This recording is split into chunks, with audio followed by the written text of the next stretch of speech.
A Bountiful woman says she was arrested for stealing a rental car she returned back in March. ABC4's Northern Utah correspondent Kade Garner has that story. Imagine going for a jog to kick off the weekend, and when you come home, a police officer is waiting to arrest you. Well, that's what Jennifer Travis says happened to her this weekend. And she says even worse, she had to leave her kids at home alone while she was in jail waiting to make bail. This is Jennifer Travis. She says she was in an accident back in November and had to get a rental while her car was in the shop. She went through Enterprise, which she says she's never had problems with before. She says her insurance stopped coverage in February, and she planned to continue renting the car on her own as she had already paid a deposit. She thought that would cover her out-of-pocket costs.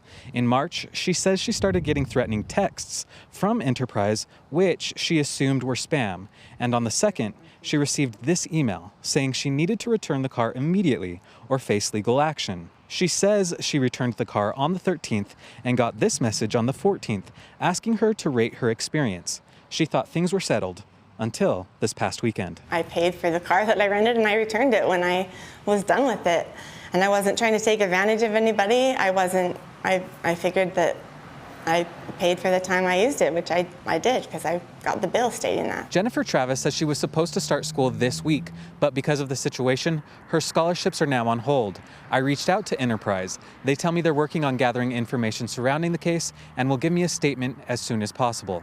I also reached out to a criminal law attorney. He says he doesn't believe the police should have ever arrested Travis. We'll hear from him coming up at 5. Reporting from Bountiful, Kade Garner, ABC4 News. All right, thank you, Kade. And this story may remind you of another rental car company controversy.